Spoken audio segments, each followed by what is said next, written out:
Hello and welcome to the PhD Life Raft podcast. I'm Emma Brzezinski and today I am talking to the wonderful Lynn Koworera. Lynn is undertaking a professional doctorate, so she is working as a clinician and also undertaking research in that area. And in this episode, Lynn tells us how she set up that project, how she came into it, and also how she manages that type of work, including a reference to the magic of time blocking. So I do hope you enjoy this episode.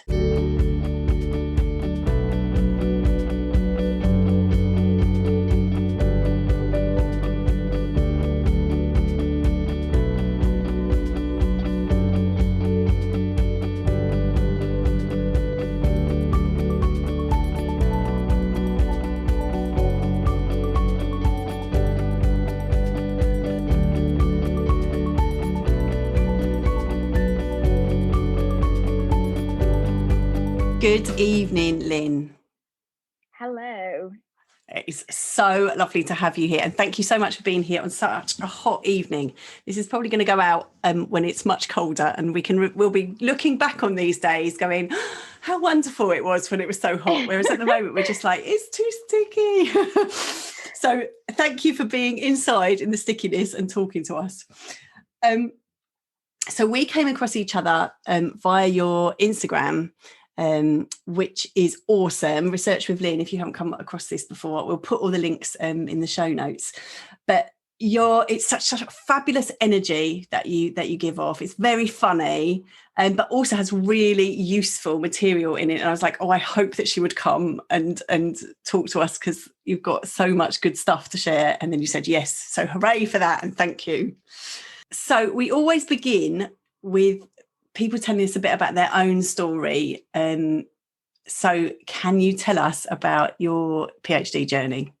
Yes, absolutely. So I found myself here, definitely not by accident, but I think the way that I got here is unique to myself, in that I've always loved science. But I've always loved people as well. So much so that when it was time to choose my levels, I was like, oh my God, so what do I do? Something sciencey or something to do with people. So I just split it right in half and did psychology, sociology, chemistry, and biology. Wow. And I thought, you know what, like in year 9, I was like, I'm going to go and do a PhD. But actually, that's amazing. Yes, I know. How did you know what a PhD was? So I think so. My dad is a bit of an academic, and that's, I guess that's what he's always always wanted for me. And but sometimes parents want something for you, and you're like, oh, I was like, yes, I'll take it. Year 9, amazing. Yes, but it didn't go so smoothly as I wanted, because it was like, yes, I want to go and be an academic. I want to go and do a PhD. I want to go and learn and produce new things. But equally, I just want to be close to people. I love people. Right. So from that, I ended up, when it came to choosing, what it is that I wanted to do as my first degree, I actually did nursing as a bachelor's. I thought, okay, this will give me an opportunity to quickly get in contact with people and see what it's like, to look after people, and then kind of take it from there. And so nursing as a sort of profession has had lots and lots of changes recently. One of them is like moving to degree and even master's qualification, and also a lot of nurses as sort of science. Some areas think of it as a STEM subject. All these sort of conversations going on. So when I got into my dissertation phase and it was time to do my research kind of module, I was like, oh my God, I'm absolutely in love with this. Like, I love it. However, I wasn't quite ready to go and take the plunge after my BSc and do a PhD. Right. So I finished, I went and I did, and I worked as a nurse, which I absolutely loved. But when I was starting to try and get that kind of mentorship from people on the ground, like, okay, how do I maneuver? I want to go into research. I want to do this. Everybody was just looking at me like, what? If you're on the ward and kind of like working clinically, this is so far removed from the clinical environment. And certainly from somebody who's newly qualified, who's kind of, everybody's looking at you like, you're budding, you still have 60 years in you as a nurse. And I kind of, I like met a lot of brick walls. So then I kind of chickened out at that point and thought, you know what? I'm not ready to do an MPhil because I'm kind of ill prepared, and as a sort of first generation immigrant, like, you know, just knowledge of those kind of processes and our social networks in, you know, in England, we're not as sort of tight as if, you know, we were like, I'm from Zimbabwe, back in Zimbabwe. I'm sure I'd be able to speak to a friend of my dad's or my mum's who'd say, oh yeah, you know, my cousin did this, but I wasn't in that place. And being kind of on the ward, asking, you know, my colleagues that, they were looking at me as though I was crazy. So I thought, okay, Lynn, going to do an MPhil right now or doing a PhD is just going to be kind of like left field. So I thought, why don't I go and do an MSc that has a clinical focus, but, you know, as part of being an MSc has to have that research component, and see, are you really serious about this research thing? And if you're not, then you've had a bit of an advancement in your kind of clinical side, in that you've got, you know, clinical level master skills. So I was like, okay, let's do that. So I went and did an MSc instead of an MPhil, and then I did an MSc in Physician Associate Studies, which is a little bit more advanced practice than the nursing. Everything was fine, but I was like, wow, you know, everybody did like a lit review for their project. I was like, no, I'm going straight for a primary research. And I did primary research, sort of one of very few to do primary research in their master's sort of thesis, because I was like, okay, this is really what you want to do. But I was definitely not ready to let go of that clinical side. Just being with people and having that impact was really important to me. But then I was like, okay, it's time. You know, you want to do this research thing, Lynn, just go for it. So I applied for a PhD initially because I didn't know about a professional doctorate either. Applied for a PhD, and I wanted to self-fund because I wanted to continue working. I had my own ideas because I am, you know, I was in the field. I'm there where the problems are. I have many problems that I want to solve. So although there were, you know, lots of PhDs that had stipends and grants, I had my own ideas. I wanted to steer this ship. And when I went for my interviews, so I remember the first university I wanted to go to, very practical kind of girl. Like, I'm living down in Essex now. I wanted to be in Essex because I'm working. And I always knew I wanted to be a clinician or a practitioner first. And then research is something else that I do rather than being a researcher altogether. And I'd never heard of a professional doctorate. I did, you know, I went, did my interview, told them about my ideas and what, you know, kind of said, this is my proposal, this is how long it will take.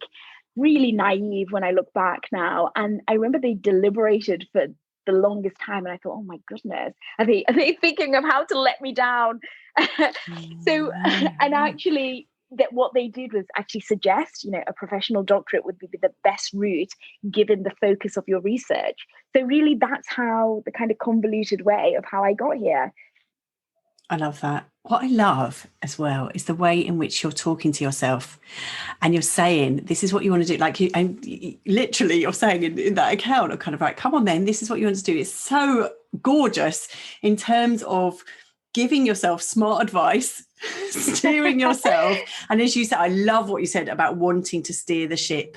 And that just is music to my ears. And in terms of taking control and making this a project for you. This Absolutely. PhD is a project for you. Oh, I love that. I love it. So we're arriving at the professional doctorate. And as I say, I'm really looking forward to talking to you about this because I really don't know very much about it at all. So I'm ready to learn. So tell us what the professional doctorate is all about. So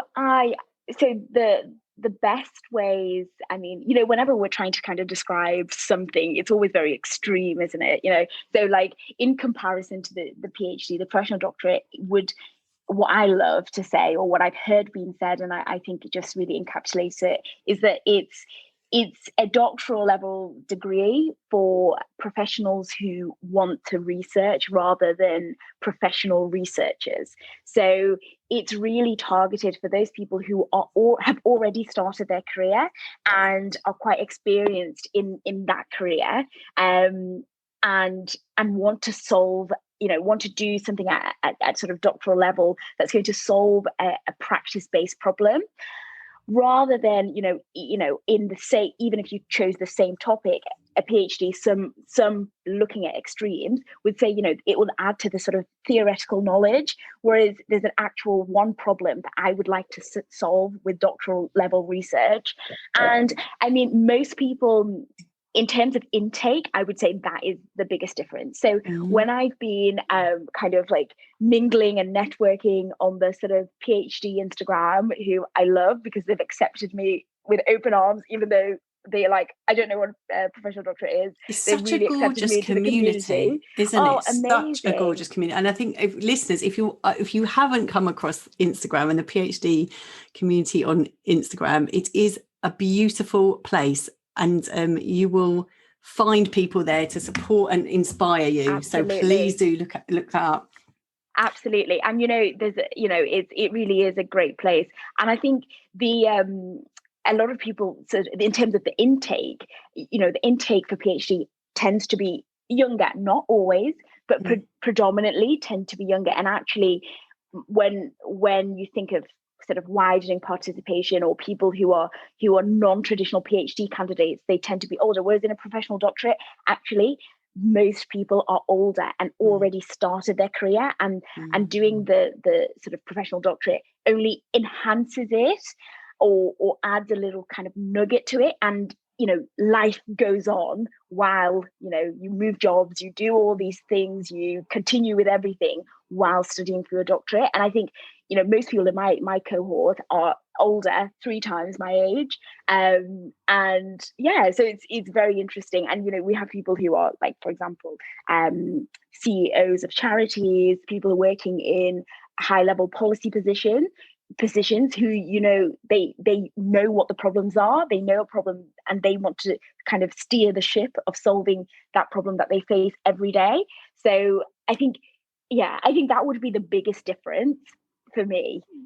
That is fascinating, really. Yes. So could you tell us a bit about your subject so we get an idea of the kind of problems that people are working with? Absolutely. So as a disclaimer, I've as all doctoral students do, I've recently had a bit of hiccup in my work, in that I'm actually changing subjects. But the subject that I came into my professional doctorate wanting to solve is that, so in my area of interest, which remains largely the same, is about workforce development in healthcare. And I mean, I'm sure everybody sometime this week has heard about the shortage of nurses, the shortage of doctors, the shortage of physiotherapists, the shortage of all these people.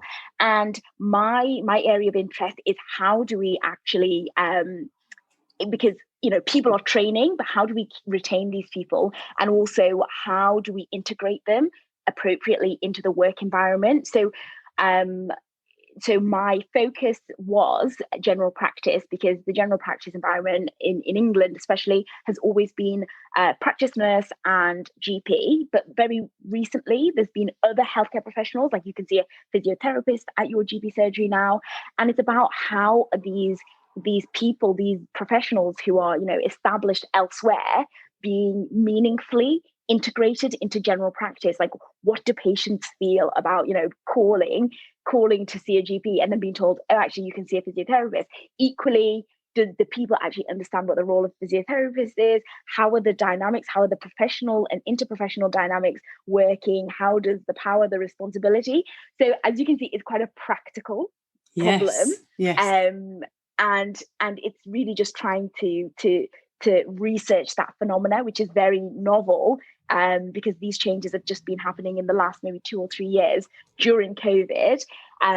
But yeah, that's when I moved it. So I started my first year this time last year, and that's what I came in with. So as you can see, it's a very practical thing. That's great. That is really great. And that makes it very clear in terms of the way in which this might work for people. And I think it's great that you're changing. I used to have title of the week. I love it. I just change it up. And because I also think that's really healthy, isn't it? Because if you started, if you started and then didn't change your topic the whole way through, kind of, it would be very strange. It's like you weren't discovering anything. And I think that sense of organic growth, love it. Absolutely. And I think, it's not been easy in that, it's not an easy thing, because I think when you get to kind of this level of study, as I'm sure you'll know, and a lot of us will know, people see you as this dedicated, passionate, person who just wants to study this one thing. And I think when you're self-funding, and there's this thing about just being as authentic and really feeling like you're in control as much as possible, even though you might be losing that kind of perceived dedication to your cause. And I've kind of just been led by the process rather than being just very stiff and saying, no, this is what I'm doing, because I'm, starting second year, but I've still got a long way to go. And this needs to feel authentic right to the end. And I have the flexibility. My supervisor is there to support and serve me rather than, me being an add-on to their project, for example. So I think she was very supportive, but I think it's liberating to have that ability to change as well. Yes. Well, that spirit of curiosity, isn't it? That's what takes us into this research. Like you say, you had a problem to solve, and that your curiosity took you there, and so it makes sense that that good instinct will take you forward. I love it completely. And I think once you come into that world, and I think so a lot has changed since a year ago. I've been, for the last 6-7 months, I've been working in one of the policy health education England. So they do the sort of policy for health education, and that's completely affected my positionality in my research. What I thought was important before may not, I've realized that that's actually not the important thing, because I was in a different position then. And I think it's quite a privilege to have that kind of professional perspective, to be able to be, to see that insight as well. So completely, it is just being led by the curiosity and the opportunities that present themselves. And so the question now comes up for me in terms of, so how do you manage that? And I'm sure you get asked this a lot, in terms of how do you manage that professional life and the researcher life? And of course they're because they're overlapping in so many ways, but then they have different demands on you too. Yeah, completely. So this is the, I would say, the top 2 questions that I get maybe a couple of times a week, so much so that I've made a digital product, to help people. Honestly, because I thought I cannot keep answering this question over and over again. But it's honestly such an important thing. And what I came to realize being in the sort of PhD community is that I think because I'm paid, let's say, well for my professional work, it almost legitimizes a little bit more what I do. But actually, PhD students do this all the time. They're doing lab work, they're doing, writing papers, they do this anyway. And so basically, in any case, how I manage is I time block it very effectively. So I plan. I love time blocking. I love it. I plan absolutely, week on week what I'm going to be doing, how much time I have allocated to spend with my partner, to see friends. And if I, go over that time, it's much easier to say to friends, hey guys, I'm busy, I can't do that. And I'm always, I reflect a lot, I journal, and I speak to myself a lot. Yes, I say to myself, hey Lynn, last week what happened? What happened last week? Because doctoral level study is very lonely in that your friends and family don't understand what you're going through, and they can't give you a pep talk. So you have to give yourself that pep talk. So positive affirmations, planning, being accountable, being honest to myself, and really kind of pulling myself up when I've been naughty and slacking, and also giving myself time to rest within reason. Yes, but certainly planning. Gotta love planning. You've got to love planning. Yeah. And I think if people are wondering what time blocking is, again, we can put some stuff in the show notes, because it could completely rock your world. Absolutely. It isn't for everyone. We do have to say it's not for everybody, but actually there are lots of different ways of doing it. And it certainly changed things up for me, definitely. And absolutely. Yeah, it is really worth exploring if you haven't already. And journaling too. I know this has come up a lot before, but journaling, as you say, that powerful practice. And is that something that you do every day, or do you do that just make it a regular practice, or just when you feel you need it? Or so if I could journal daily, I would. In my what I call my personal journal. I wish I could remember, but whenever I feel any intense emotion, I journal, definitely, because that's my outlet. However, I do also have a research diary as well, which I think if I really, and then I think a bit of my Instagram is a bit of a kind of journal. So I think I express daily, in sort of a written form. And just to go back on that time blocking, one thing I wanted to just add on that, I think the moment that I realized that I was already time blocking, but for other people. So like, when you go to work, when you go to school, or when you, specifically when you go to a paid job, you're already time blocking because you owe that, that time to somebody. That thinking of it like that really rocked my mind, because I thought, oh my gosh, if I can give 8 hours every day, I wake up, I go without fail for these people, why can't I give myself, an hour to blog for myself, or an hour to, support BSc students for my own little business, or whatever it is that you want to do for yourself. So I think reframing how we look at some of these techniques really helps, and certainly that really helped me. That is a brilliant way to look at it. Yeah, brilliant. No, I agree. It really for me, it really was like, wow, my mind was blown when I thought of it like that. Yeah, amazing. And with the journaling too, I love that, the way you're talking about it, because I think for some people they feel like it becomes another chore, like I have to do it every day. And I love the way that you're talking about, you just make sure that you are expressing what you need to express, and the way, and that might be in a number of ways. Journaling is one of those tools that you have. And it's not homework, right? It's a supporting tool.